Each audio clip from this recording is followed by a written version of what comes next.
La producción turística posee un peso sumamente significativo en la edificación del mundo moderno, particularmente en la continua generación de mercados de consumo cultural, lo que la coloca como una industria de primer orden a nivel global por el capital que moviliza. Con la presencia continua de los turistas que consumen ese front stage de los lugares mercancías que en realidad fueron enajenados, privatizados y convertidos en espacios de consumo para generación de renta del capital y capital financiero, mientras que en ese mal llamado backstage se concreta en la vida de muchos otros. La pauperización, explotación, subordinación, autoexplotación, desplazamiento, entre otros procesos de despojo y diferenciado y de reproducción de la desigualdad que genera la industria. Por otro lado, la tierra es el recurso prioritario para la producción de la mercancía turística, el lugar de consumo turístico. La privatización, la financiarización, el manejo de las crisis financieras y la redistribución del Estado sobre los bienes y beneficios públicos son los ámbitos y las condiciones en los que Harvey hace énfasis para comprender el neoliberalismo y la institución de distintos mecanismos de la acumulación por despojo. El caso mexicano se vuelve el epítome al trasladar al mercado los distintos bienes y patrimonios públicos o comunales, como es el caso de los derechos sobre las tierras, que a través de las reformas al artículo 27 constitucional se vieron afectados y favorecieron la privatización de los ejidos. El valor depositado en las costas mexicanas lo esclarece muy bien la Secretaría de Turismo en su publicidad escrita: el dinero no se da en los árboles, pero sí en las palmeras. La ribera costera en México es la zona más codiciada, disputada, violentada en torno a sus poblaciones y vulnerada en términos socioambientales y socioterritoriales por los intereses puestos en la apropiación del espacio para la producción turística. Holbox es una isla situada en la península de Yucatán en el extremo norte del estado de Quintana Roo. Está bañada por las aguas del Mar Caribe, del Golfo de México y la Laguna Conil. Tiene una superficie aproximada de 1.5 kilómetros de ancho por 36 kilómetros de largo. Según el censo más reciente, ahí viven cerca de 1.500 pobladores, quienes subsisten en la actualidad del turismo y la pesca. Holbox se repobló tras la Guerra de Castas de 1847 por mestizos, criollos extranjeros y mayas pacíficos.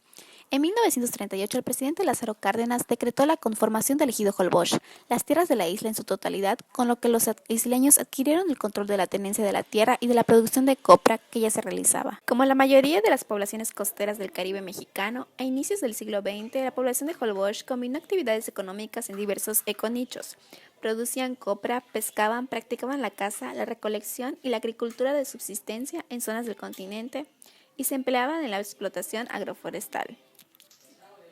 En la actualidad, el lugar está habitado por una población original de familias mestizas enlazadas por el parentesco afín y consanguíneo, a los que se denominan holboxeños, quienes conviven en el lugar con una minoría de familias de origen étnico maya, con quienes en muy pocos casos se emparentaron.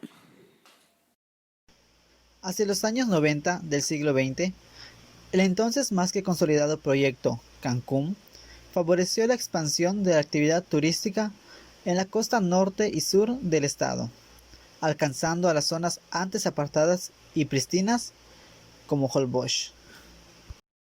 El creciente interés en los lugares primitivos y la progresiva implantación del discurso del desarrollo sustentable asociado al ecoturismo hicieron que los escasos flujos de turistas europeos hacia la zona se incrementaran, de forma que para el año 2000 la isla despegó como destino turístico internacional y alternativo.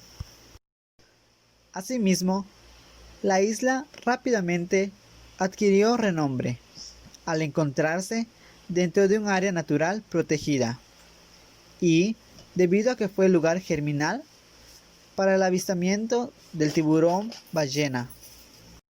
La mercantilización de Holbox como destino ecoturístico del Caribe mexicano se ha basado en la capitalización del paisaje, tanto de playa pristina como de flora y fauna. Después de las tierras y el paisaje, las especies carismáticas como el flamenco, distintas aves y sobre todo el tiburón ballena han sido los elementos de mayor valor para los isleños. La conjunción de procesos paralelos y emergentes en este contexto de mercantilización del lugar han definido la reevaluación y aprovechamiento de recursos, las estrategias diferenciadas de los holboxeños para hacerse partícipes de la producción turística, y como en todo proceso social, eso se encuentra inscrito en diversas paradojas en el campo de la pugna por el territorio y los recursos. En su periodo de gobierno, de 1993 a 1999, Mario Villanueva estableció como prioridad político-económico la expansión de la industria turística. La propia lógica de Cancún, como modelo de turismo de masas, mostró cierto grado de saturación, límites de crecimiento y evidencia de impactos negativos. Por otro lado, el ecoturismo se consolidaba como la tendencia alternativa en el mercado global, y el desarrollo sustentable en términos hegemónicos se ubicaba como el nuevo paradigma desarrollista. Por ende, la visión de expansión y diversificación de la industria se fijó como uno de los propósitos del exgobernador, pero teniendo en mente la visión de explotación intensiva del paisaje en Quintana Roo.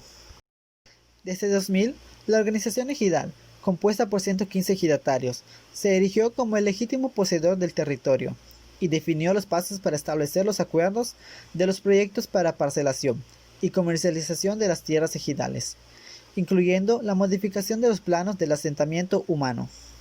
Holbox no es el único caso en el que la coerción, la cooptación de grupos, la corrupción y la violencia han permitido el despojo articulado del territorio.